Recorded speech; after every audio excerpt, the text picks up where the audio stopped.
What's up, everybody? This is the Rabid Hedgehog. I'm back at our lovely, wonderful group at Indian of Oklahoma City using a new camera. If you can see there, it is a GoPro Hero Black. Usually I use my Sony FD, but today we're going to try this one out and we're going to give a Victory another chance. That's right. This is a 2013 Victory Judge they have used here. When I tried to do Victory the last time, it was a guided ride. And unfortunately for me, it was a very misguided guided ride. They essentially told us that they needed to shift at 3,000 RPM and everything to stay within power band and all that. I've since been told that I was told wrong, that these engines like to rev out. So we're going to take this Freedom 106 out there, kind of going around the Judge here. As you can see, it's a fairly blacked out motorcycle, but does have some chrome here and there. Pretty nice looking machine, as you can see. Does have additional floorboards added to it. That is not a stock option on it, but this is that Arlen Ness-esque kind of futuristic, pseudo-futuristic motorcycle. It's a taste. It's one of those bikes. It's a taste. You have to have taste for it. I'm not big into the weird angular stuff, but I mean, it doesn't look bad. I don't mind it. That's something that I could deal with, but it's not something I would prefer as a style. I like the classic rounded lines. Key, of course, goes in the left side here. Alrighty, we'll climb up on this thing. Now this weighs 660 pounds dry, so it's going to have probably roughly around 680 pounds when fully wet. Go ahead and turn this on here real quick. You'll see that you have your, let's give me a warning there. Let's see if it goes away. Alright, it went away. Alright, so just like with your Indians, your left side, you have a little trigger that goes through. You have your odometer, your trip one, tachometer, and your clock at the bottom there. Of course, you have a gear indication, very reminiscent of the Scout. In fact, it's the same thing, just has this kind of gray out there, so you can switch it between miles an hour to kilometers an hour. You do have your general service engine light. You do have a cruise control indication light, but no cruise control is actually on this bike whatsoever. You do have fuel light, turn signal, and then of course your bright and ABS if bike was equipped. This one is not. Right side, very simple, just your kill switch and your starter button. Left side, like I said, on that back side, you got that trigger to go through all that and set it up. You have your hazard switch, your bright selection, your turn signals, and horn. Go ahead and start it up real fast.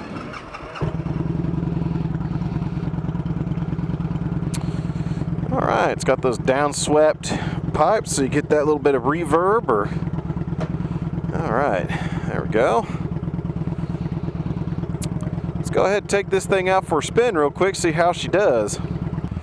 So here we are, heading out for the mean streets of Oklahoma City once more. I'm going to go by the front end of the dealership this time and back around.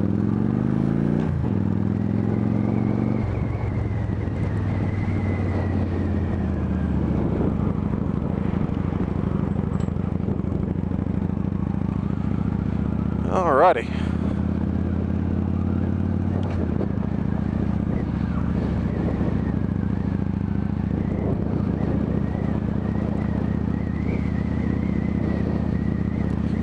Now, the last two Victories I rode were equipped with the 106, just like this one, but they were much bigger. They were the touring models. They were the Vision and Cross Country Tourer.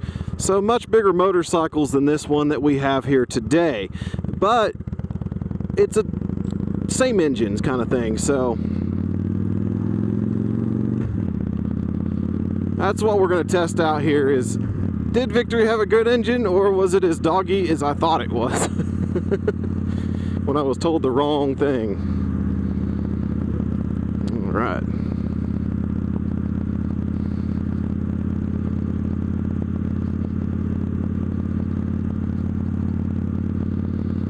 Now I will say the stance of the bike is actually really cool. I do like the low down look it has, and I like the way it sits too.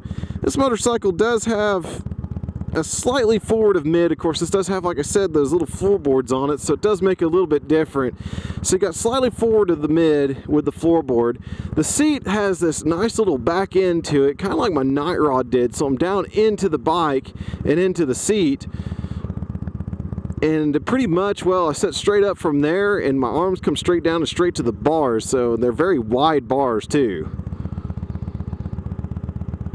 Just check to make sure my GoPro is recording. This is the first time I've used this in a long time, so.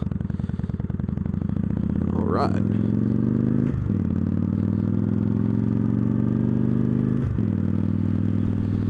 Now, of course, riding through the city does not give you a good idea of how much you can strangle this engine out. But I will say that that's kind of what we did, because we were on that guided tour. So this is kind of a good callback to that day in Phoenix, Arizona, when we were at the Progressive Show. And this allows me to kind of feel how that engine felt at that time. Of course, right now, let's look at this tachometer here. Right now I'm doing about 2,300 RPM, 2,200 RPM, doing 35 miles an hour in third.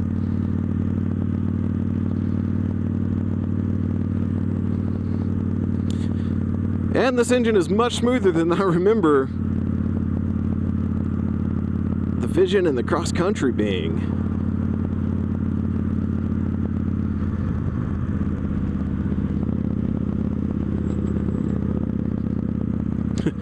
I'm dragging the bell on the ground. It's got a little bell attached to it, and I just drug it on the ground there for a moment. It's throwing me off. I was trying to figure out what that noise was. Now I realize what it is, that bell.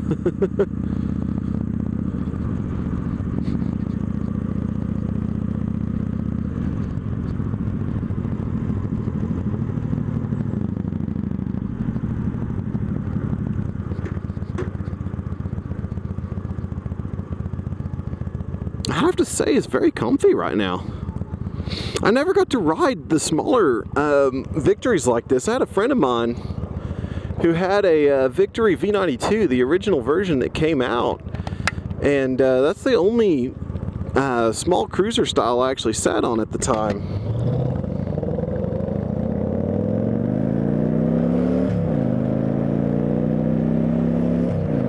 So this is a first for me.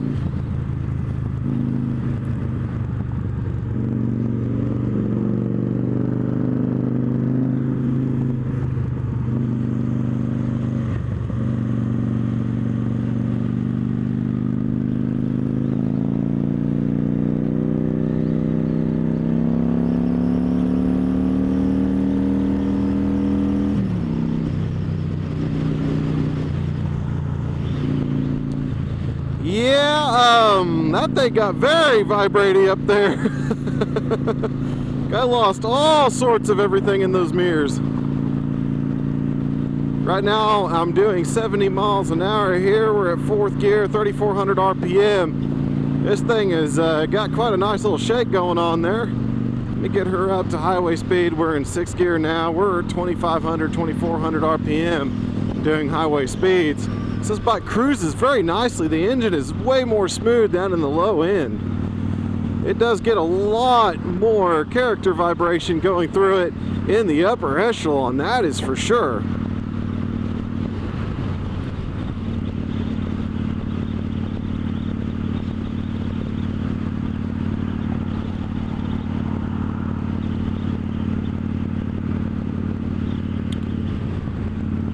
Right now we're just kind of going for a weekender style cruise here, and I mean, this thing, just the way it sits is so perfect. The seat is very comfortable. I like the little floorboards it's got. It does not have a heel toe shift or anything to take up much room, so my feet fit on there nice and flat. So it makes a nice comfortable little ride. I like these wide bars. I'm somebody that's always liked wider out bars than those more narrow. I kind of like to have leverage over the machine. I do have to say, this chassis is phenomenal. It's like the new Indians in that way.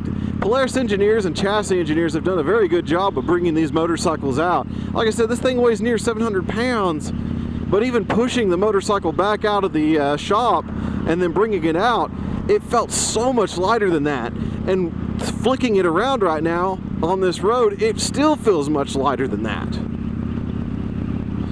It has a very nice feel to it. It's a very tight chassis too. Very well put together.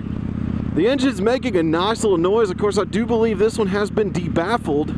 I believe it's still running stock exhaust. I don't see any additional naming or anything on it. And I recall the judges and the jackpots and some of them having this same kind of swept down exhaust, but I don't remember them being this loud.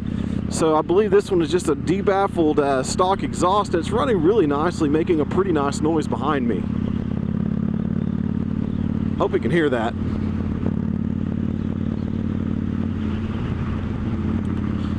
Right now I am in 6th gear, so I am in top highway gear from this slower speed. And when we get out of this construction zone, we'll start catching back up to these folks, because, you know, people. And in the low end, I'm still feeling exactly as I felt before, with that engine not really getting up to speed. It feels very, very bogged down when it's in that realm. So what we're going to do when we get a moment is we're going to go ahead and try to do a pull like that from, say, 3rd or 4th gear. That way it has that power band that I was told works so well on these machines.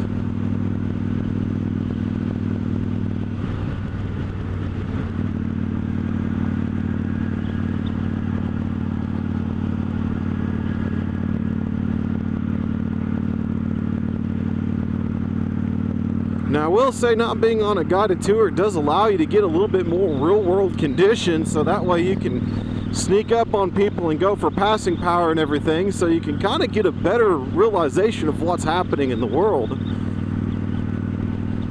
And I will say that this bike catches highway speed just fine and does very well at cruising speed. Like I said, it's very smooth at this point. Everything's readable in the mirrors and the engine's very tame.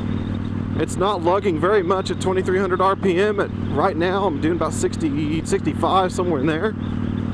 You hear a little chop of my voice. The suspension on the back is a little bit short travel, but it's a very comfortable suspension. I don't have anything to complain about. It hasn't thrown me off the seats yet or anything.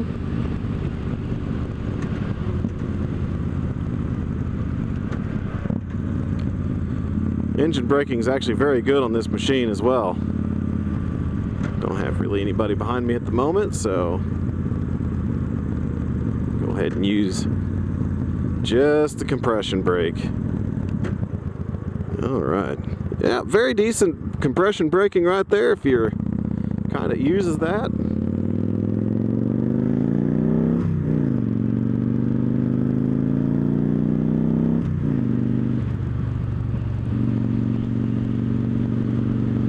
Alright, so right now we're doing 45 miles an hour, retaining 3rd gear.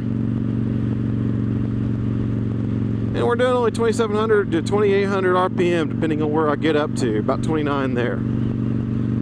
It's a little bit closer to that magical 3000. It has a very good tempo to it as well.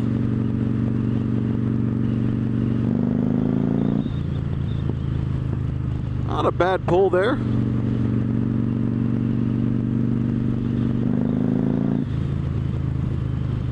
I will say to you, Victory guys, you are absolutely correct. This motorcycle does indeed pull better at this RPM range than the lower. So shifting at 3000 was actually asking it to shift early. So you guys definitely were right. I apologize that my guided tour guide ruined this engine. Golly, this compression braking is something else. All right.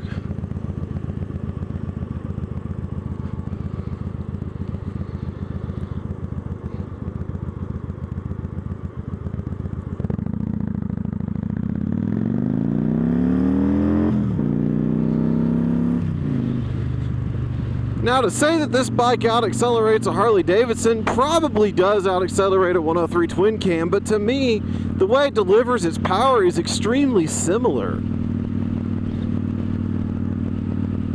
I don't feel much of a difference between the two of them.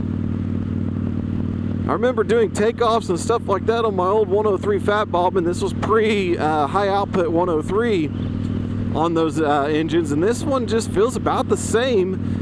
But probably, I mean, it's going to probably spin up a little bit quicker from what I could tell. But chalk that up to being a little bit lighter. and a little bit more modern engine design. But I'm not going to say it's going to rip your face off or rip you back into the seat or anything like that and make you hold onto the handlebars like you're a flag in the wind. It's not that powerful. I actually like the way the Thunderstroke develops its power a lot better, because it seems to have power more all over the place. This one definitely has kind of a nice little takeoff at the beginning.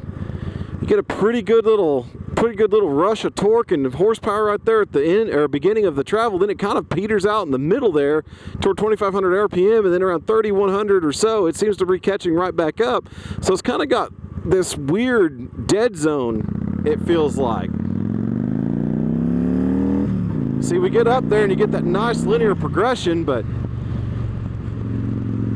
it just seems like, to me, the way the engine's responding, especially if you try to ask for it right now, it takes a moment to spin up to where it's going to start getting power again when it's in the 2,000 RPM range. And you're right, you got to get to that 3,000 RPM range again to make this thing start making some power.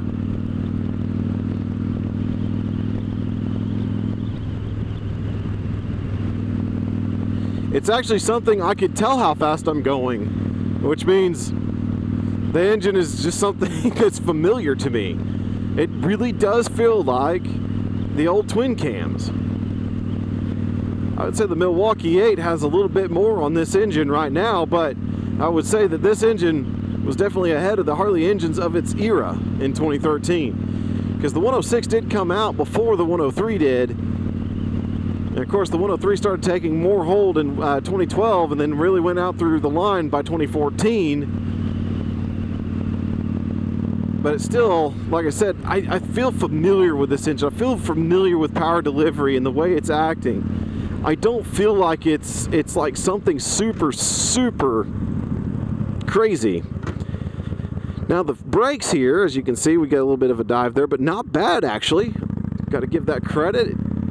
Brakes grab pretty decently, but as you will notice, we only got a single disc up there, so the braking is not to write home about.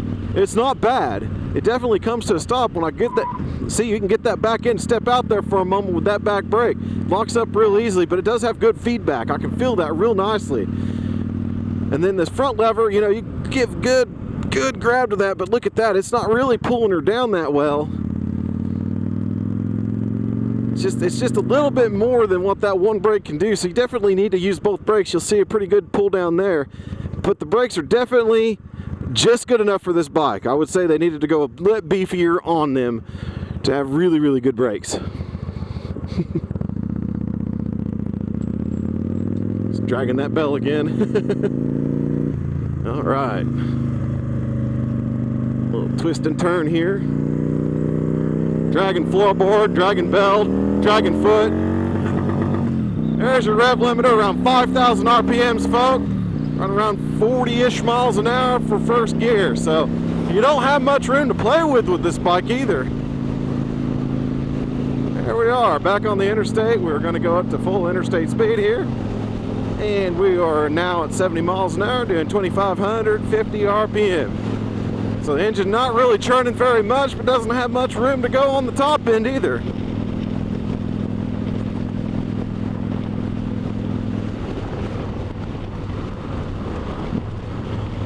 I will say I believe the Thunderstroke, I know it's a much bigger engine at 111, but the way it does and travels, I like that engine a lot better than I do this one. So this kind of does harken back to going to Phoenix again. I was told how to ride this engine and to give her a little bit more room to play with, and yes, it is a little bit more fun, but you literally only have about 2,000 RPM to play with in the power band if you're going to get up there and have some real fun. Then you got a little bit down to the low end. You kind of just have this very limited window of what this motorcycle can do, and that makes it just a cruiser. It doesn't make it a big power cruiser, doesn't make it a muscle cruiser. It just makes it a cruiser. Like I said, a very heavily modernized, stylistic kind of cruiser, but definitely not anything that could have beat Harley Davidson in its time. it doesn't really stand out enough as special against the older Softails and Dynas of this era. They pretty much, to me, feel the same. They don't really, this one doesn't really rocket away from them. I mean, it probably can pull a bike length or so on them. I mean, it definitely can accelerate fairly decently, but it doesn't like do it with authority as I was told it does. Now, this bike only has 4,100 miles on it, so it doesn't have very much on it. It's not a tired engine at all. This engine's in its prime, and to me, it just hasn't, I mean, it's mostly stock. Like I said, I believe we have a debaffled exhaust is our only difference here. So this motorcycle has a little bit of more room to be freed up and waking up and probably get some good speed out of her. But in this pretty much stock form, it is not as was described to me. It's still a big, heavy lugging engine. But in the real world, now that I get to use it in better conditions, it's not a bad engine. It definitely allows me to get in and out of traffic very easily and comfortably. And that's what you truly want, is you want a bike that works for you on the road, not in a test ride. So if you're looking for something comfortable, a nice comfortable cruiser, that's not going to be the fastest thing in the world, and it's not anything that you're going to, you know, race a ZX14R with tomorrow, but something that you could just enjoy, ride comfortably, go smoothly down this road. I mean, this bike is absolute butter going down the road right now. It is a very pleasant experience to ride on.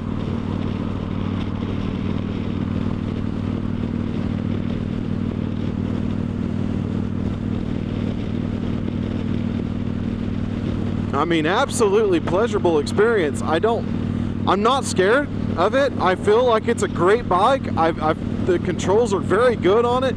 The chassis is very responsive. That's one thing I had to say about the other ones. They were very responsive. When I first jumped on them, this is early on in my channel's career, I thought those bikes were literally 700 and some pounds. They were near 900 or more. And this bike does not feel like a near 700-pound motorcycle. It feels pretty much like my Honda in a way. My Honda weighs 100 pounds less than this. Like, it is that well balanced. Now, it does not have the turning angles, that's for sure. It cannot turn that well because it is a longer, raked out lower motorcycle. But at least on the road, it's just as balanced and it is just as flickable, but you do touch down floorboards very quickly. Like I said, we can drop that gear, we can get a little bit more out of it, we get a little bit more speed, we get by the semi and back into gear. Like I said, this bike is just designed to cruise. It's a very lovely cruising machine. And I love the way it feels. It sits perfectly, it's comfortable, it's very soft, the suspension is very, very good on it. It's wonderful. I like it a lot. I really enjoy riding this Victory, much more so than the other ones. So as a cruiser, as just a bare naked cruising motorcycle of the time, I could see how this could beat Harley Davidson, because they were cheaper, the engine and performance and everything was similar, the fit and finish isn't terrible, it's survived for 6 years now, and in pretty decent shape. I mean, yeah, there's a few things that's happened here. I see a little ping that's happened here, but that happens in 6 years. But everything else holds up very well. And the bike itself is riding beautifully over these roads in Oklahoma. I mean, the suspension's been very good to me. I don't have any complaints about it whatsoever. It is a little bit short in the rear end, so you do get a little bit of hopping here and there on some of the harder bumps, but it doesn't buck you completely off a seat. Front suspension is actually really well sprung. It is actually done very well because it does handle dive pretty decently when it comes to handling braking and everything. So there's not as much dive as I've experienced on many motorcycles of its kind.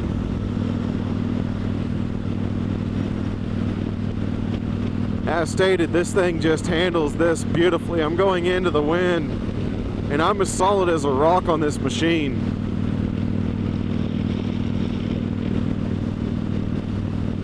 But like I said, this is how I can see why you know, Victory truly didn't get a chance to beat Harley Davidson, it's because it's not different enough. It does feel better in many ways. Like I said, suspension's better, the engine's way more smooth than the engines that it was fighting against of its time. All these things that you could compare it to, it does a lot better. But it just doesn't differentiate itself far enough to beat Harley Davidson, and that's where we stand. So when you're looking at a new cruiser motorcycle or a used cruiser motorcycle, you're going to be able to pick up a 2013 Victory Judge somewhere, you know, in the 6,000s, somewhere in the like upper fives into the sixes, maybe upper sixes at the very most, depending on where it stands and everything. You're going to get a good deal on one. I mean, there's a lot of Harley Davidsons from that era that are well more expensive than this still, that just doesn't give you enough of a difference to make that payment still to this day that this used motorcycle will do. The only thing that might scare some people off is going to be the cost of parts and finding the parts and stuff as Victory nears the 10 years that there's going to have parts availability for it. But there's plenty of aftermarket engines. There's plenty of people out there who are still going to support the bikes that are going to be out there for a long time to come. And the way modern machining is now, you can build a part with a 3D printer these days. So there's going to be things that will always be around for these for a pretty good long time to come. So there's no reason to worry about it. This engine has been very, you know, still mediocre to me. It's just not that powerful. It's about like the twin cams. It's about like, you know, the Milwaukee 8 of even today. Like I said, it won't compare to it in terms of horsepower and torque with the new Milwaukee 8s, but definitely against the twin cam, this is a better engine. It doesn't have a lot of room to play, but it definitely does give you a lot of smiles and a lot of fun. But you don't ever ride a bike like this constantly throttle wide open. You ride this bike to cruise and enjoy, and this bike can have some bags thrown on it. I guarantee you this is a great bike to take around for some long distance riding. It's comfortable. It'd be great for going around town. It's nimble enough, it's light enough. You don't have to hold up very much weight when you're at stoplights. I don't have very much heat coming off of it. We're 90 degrees today. I don't feel any heat coming off of it after this longer ride here. It's just been a nice, pleasant experience and a good revisit to Victory that I'm glad I had a chance to finally do, thanks to, once again, to Indian of Oklahoma City, because they get all the cool trades in and I can come in there and grab one and take it out for you and show you what they can do. So once again, 2013 Victory Judge. If you're looking for a good used cruiser, this is not a bad place to go. This is actually a very pleasant motorcycle. Transmission spot on. Clutch reaction is just like every other cruiser. You have cable actuated, fairly meaty with about a halfway response to the end of travel. So pretty decent normal clutch that I'm used to. Everything on this bike is just as normal as it needs to be. So at any rate, once again, thank you, Indian Oklahoma City. Appreciate you guys letting me come out here and do these reviews for you. And also, we appreciate Derek Enloe Insurance Company. We also appreciate Doug Crawford over at USA Synthetics for providing our motorcycles with their fluids and getting them on the road and protected. And once again, to Law Tigers nationwide and of Oklahoma for taking care of us for as long as you guys have as well. You guys are there for us, you guys are there for our community, and we appreciate all that you do. So at any rate, once again, this is the Rabid Hedgehog. Keep that shiny side up, folks, and we'll catch you on that next review.